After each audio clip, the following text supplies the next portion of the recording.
ಪುತ್ತೂರು ಮಹತೋಬಾರ ಮಹಾಲಿಂಗೇಶ್ವರನ ಜಾತ್ರೆ ಆರಂಭವಾಗಿದೆ. ಈಗಾಗಲೇ ಕೊಡಿ ಏರುವಂತಹ ಸಂಪ್ರದಾಯ ಏನಿದೆ ಅದು ಮುಗಿದು ಜಾತ್ರೋತ್ಸವ ಆರಂಭ ಆಗಿದೆ. ನಾವೀಗ ಇರುವಂತಹದ್ದು ಪುತ್ತೂರಿನ ಪ್ರಮುಖ ಸ್ಥಳವಾದಂಥ ಪುಷ್ಕರಣಿ ಕೆರೆಯಲ್ಲಿ. ಈ ಕೆರೆಯ ಮಹತ್ವ ಬಹಳಷ್ಟಿದೆ. ಈ ಕೆರೆಯ ಇತಿಹಾಸವೂ ಕೂಡ ಇದೆ.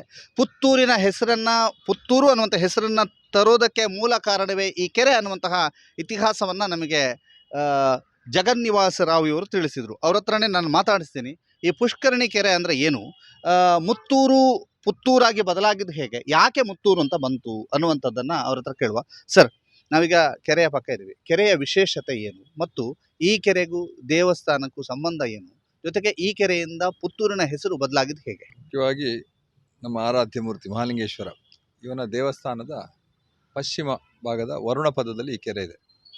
ಈ ಕೆರೆ ನಿರ್ಮಾಣದ ಬಗ್ಗೆ ಇತಿಹಾಸ ಏನು ಹೇಳ್ತದೆ ಅಂದರೆ, ಕೆರೆಯನ್ನೆಲ್ಲ ತೋಡಿಯಾಗಿ ಅಲ್ಲಿ ಗಂಗೆ ಉಕ್ಕಿ ಹರಿಲಿಲ್ಲ, ನೀರು ಬರಲಿಲ್ಲ ಅಂಥೇಳಿ ಎಲ್ಲರೂ ದೈವಜ್ಞರ ಮೊರೆ ಹೋದಾಗ ಒಂದು ಬ್ರಹ್ಮ ಸಂತರ್ಪಣೆ ಆಗಬೇಕು ಅಂತೇಳಿ ದೈವಜ್ಞರು ಸೂಚಿಸ್ತಾರೆ. ಆ ಕಾಲದಲ್ಲಿ ಈ ಕೆರೆಯ ಒಳಗೆ ಬ್ರಾಹ್ಮಣರಿಗೆ ಒಂದು ಅನ್ನ ಸಂತರ್ಪಣೆಯನ್ನು ಏರ್ಪಡಿಸಿದರು. ಆ ಸಮಯದಲ್ಲಿ ಅವರು ಊಟ ಆಗಿ ಏಳುವ ಮುನ್ನವೇ ಗಂಗೆ ಉಕ್ಕಿ ಹರಿದಾಗ ಅವರು ಉಂಡ ಎಲೆ ಅದು ಮುತ್ತಿನ ಚಿಪ್ಪಾಯಿತು, ಅದರ ಒಳಗೆ ಉಳಿದ ಅಗಳು, ಅನ್ನದ ಅಗಳು ಮುತ್ತಾಯಿತು ಅಂತೇಳಿ ಒಂದು ಪ್ರತೀತಿ ಇದೆ. ಆದ್ದರಿಂದಾಗಿ ಇದು ಮುತ್ತು ಬೆಳೆದ ಕೆರೆ. ಆ ಕಾರಣದಿಂದ ಈ ಊರಿಗೆ ಮುತ್ತೂರು ಅಂತೇಳಿ ಹೆಸರು ಹಿಂದೆ ಇತ್ತು. ನಂತರ ಅದು ಬದಲಾಗಿ ಪುತ್ತೂರು ಆಯಿತು ಅಂತೇಳಿ ಒಂದು ಎಲ್ಲರ ನಂಬಿಕೆ ಇದೆ. ಹಾಗೆ ಎಲ್ಲರೂ ನಂಬಿದ್ದಾರೆ. ಈಗ ಈ ಪುಷ್ಕರಣಿ ಕೆರೆಯ ವಿಶೇಷತೆ ಏನು ಅಂತ? ಈ ಕೆರೆ ನಮ್ಮ ಮಹಾಲಿಂಗೇಶ್ವರ ದೇವರು ಇಲ್ಲಿ 3 ಬಾರಿ ತೆಪ್ಪೋತ್ಸವ ನಡೀತದೆ ಈ ಕೆರೆಯಲ್ಲಿ. ಮತ್ತು ಈ ಕೆರೆಯ ನೀರನ್ನು ಆನೆ ಕುಡಿದ್ರೆ ಅದು ಸಾಯ್ತದೆ ಅಂತ, ಆನೆಗೆ ಅದು ವಿಷ ಅಂತೇಳಿ ಒಂದು ವಾಡಿಕೆ ಇದೆ ಇಲ್ಲಿ. ಹಾಗಾಗಿ ಯಾರೂ ಆ ಪ್ರಯತ್ನವನ್ನು ಮಾಡಲಿಲ್ಲ.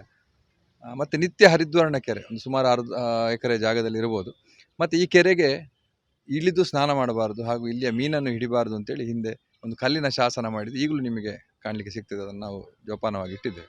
ಆ ಶಾಸನದಲ್ಲಿ ಏನು ಬರೀತಾರೆ ಅಂದರೆ, ಇದಕ್ಕೆ ಯಾರು ಇಳಿದು ಸ್ನಾನ ಮಾಡ್ತಾರೆ ಅಥವಾ ಇಲ್ಲಿಯ ಮೀನನ್ನು ಹಿಡಿಲಿಕ್ಕೆ ಪ್ರಯತ್ನ ಪಡ್ತಾರೆ ಅವರಿಗೆ 100 ಗದ್ಯಾಣ ದಂಡ ಹಾಕಬೇಕು ಅಂತೇಳಿ ಒಂದು ರಾಜನ ಶಾಸನ ಇದೆ ಇಲ್ಲಿ. ಹಾಗಾಗಿ ಈ ಕೆರೆಯಲ್ಲಿ ಮತ್ತು ಇದರ ಕೆರೆ ನೀರನ್ನು ಅಭಿಷೇಕ ಮಾಡುವ ಕ್ರಮ ಇಲ್ಲ ದೇವರಿಗೆ, ಅಂದರೆ ಅದು ಎಂಜಲೆಲೆ ಮುತ್ತಾದ ಕಾರಣ.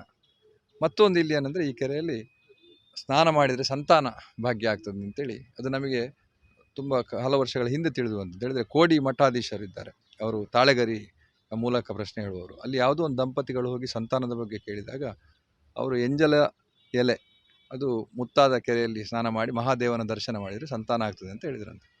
ಅವರಿಗೆ ಗೊತ್ತಿರಲಿಲ್ಲ ಪುತ್ತೂರು ಅಂತೇಳಿ. ಅವರು ತುಂಬ ದೇವಸ್ಥಾನಗಳನ್ನು ಹುಡುಕಿ ಪುತ್ತೂರಿಗೆ ಬಂದಾಗ ಅವರು ಹೇಳಿದಾಗ ನಮಗೆ ಇಲ್ಲಿಯ ಕತೆ ಗೊತ್ತಾಯಿತು. ಹಾಗಾಗಿ ಈಗ ಹಲವು ಜನ ಇಲ್ಲಿಂದ ಬಂದು ಆ ಒಂದು ಸೇವೆ ಏನಂದರೆ, ಇಲ್ಲಿಯ ನೀರನ್ನು ಸ್ನಾನ ಮಾಡಿ ಅವರಿಗೆ ಸಂತಾನ ಫಲ ಆದ ಉದಾಹರಣೆಗಳು ನಮ್ಮಲ್ಲೇ ಇದೆ, ಇಲ್ಲೇ ಇದ್ದಾರೆ ತುಂಬ ಜನ.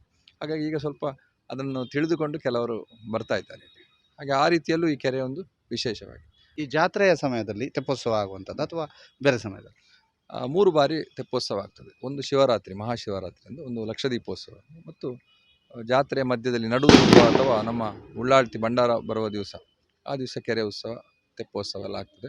ಆದರೆ ಆ ಕೆರೆಯ ಮಧ್ಯದ ಕಟ್ಟೆಯಲ್ಲಿ ದೇವರು ಕೂತ್ಕೊಳ್ಳೋದು ಒಂದೇ ದಿನ, ಯಾವಾಗಲೂ ಏಪ್ರಿಲ್ 16 ಬರ್ತದೆ ವರ್ಷಕ್ಕೆ, ಅಂದರೆ ನಡುದೀಪದ ದಿವಸ ಮಾತ್ರ ಕೂತ್ಕೊಳ್ತಾರೆ. ಬಾಕಿ 2 ಉತ್ಸವಗಳಲ್ಲಿ ತೆಪ್ಪೋತ್ಸವ ಮಾತ್ರ ನಡೀತದೆ. ಮತ್ತೊಂದು ವಿಶೇಷ ಅಂತ ಹೇಳಿದರೆ, ನಾನು ಆಗಲೇ ಹೇಳಿದ್ದು ವರುಣ ಪದದಲ್ಲಿದೆ ಅಂತೇಳಿ. ಆ ಕೆರೆಯ ನೀವು ಮಧ್ಯಭಾಗದಲ್ಲಿ ಒಂದು ರಂಧ್ರ ಕಾಣ್ಬೋದು ಆ ಕಟ್ಟೆಯ ಮುಂದೆ.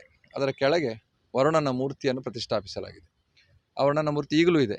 ಅದನ್ನು ಕಳೆದ ಬಾರಿ ಕೆಸರು ತೆಗೆದ ಸಂದರ್ಭದಲ್ಲಿ ನಾವೆಲ್ಲ ನೋಡಿದ್ದೇವೆ. ಹಾಗೆ ಇತ್ತೀಚೆಗೆ ನಡೆದ ಅಷ್ಟಮಂಗಲ ಪ್ರಶ್ನೆಯಲ್ಲಿ ಕೂಡ ಅದರ ಉಲ್ಲೇಖ ಇತ್ತು. ಹಾಗೆ ಆ ವರುಣನ ಮೂರ್ತಿ ನೀರಿನ ಒಳಗೆ ಪ್ರತಿಷ್ಠೆ ಆಗಿದೆ. ಅದೊಂದು ವಿಶೇಷ ಇಲ್ಲಿ.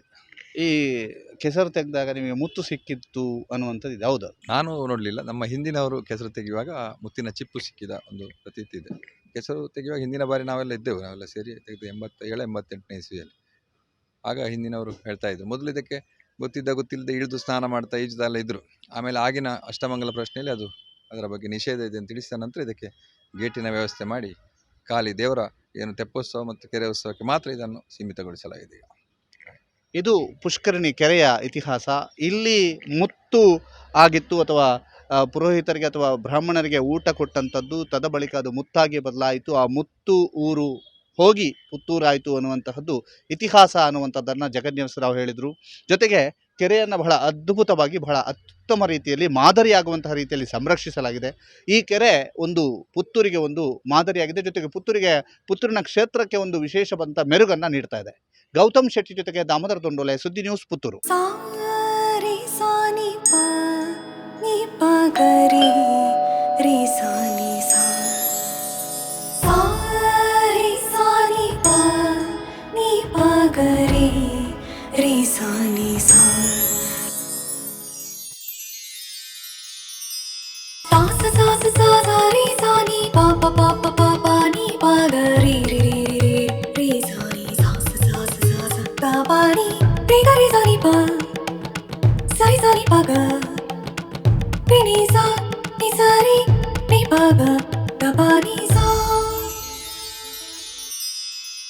ಸುಮಾರು 70 ವರ್ಷಗಳಿಂದ ನಿಮ್ಮ ಎಲ್ಲ ಸಂಭ್ರಮದಲ್ಲಿ ನಾವು ಜೊತೆಯಾಗಿದ್ದೇವೆ.